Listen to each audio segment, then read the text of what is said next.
In this Wing Chun lesson for beginners, I'll cover the Huen Sao, or circling hand. The Huen Sao transitions from the outside gate to the inside gate.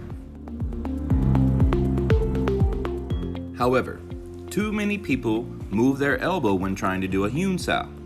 This is a common mistake both lower level practitioners and beginning Wing Chun students make. A Huen Sao should be done with a fixed elbow.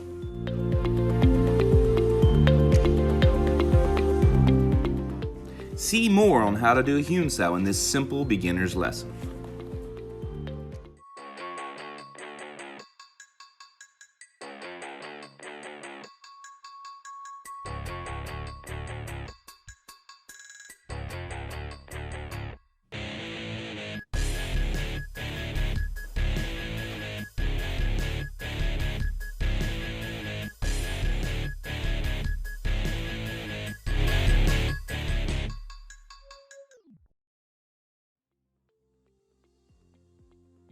Okay, the Huen Sao.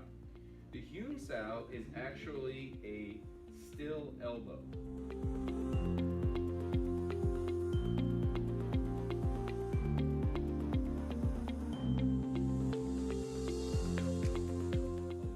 The elbow should not move.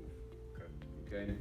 It must stay still, and it must be what we call batang jong, immovable elbow. From here, you're on the outside, and you're moving to the inside. So you're snaking around. In a Huen Sao, the middle of the finger is the head of the snake. Okay. This stays on the ground the whole time. And you're there. Yes, there we go. You've just done it. You've done a Huen Sao. That's all it is. It doesn't need to be any more than that. Look, you're now on the inside. Yeah. You successfully gotten from the outside to the inside.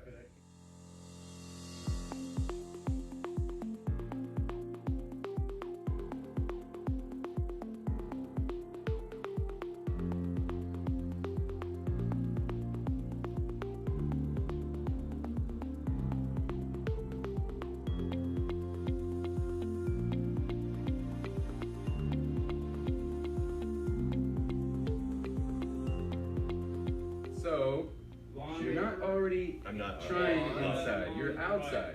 And then you just feel, oh man, there's a gap in there. Oh, there we go, now you got it.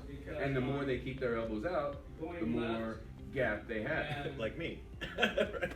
I just kind of remember Yes. Yeah. Subscribe now so you don't miss out on more of these great Wing Chun lessons. Introducing my Wing Chun distance learning program at wingchunlessons.com. Designed to help those with a sincere interest to learn Wing Chun at home. Not everyone has access to a Wing Chun school or local instructor where they live. This Wing Chun home training program also gives you a chance to become certified and recognized under the Dragon Institute ranking system, which is a necessary first step for those who wish to become certified Wing Chun instructors. Read more at wingchunlessons.com.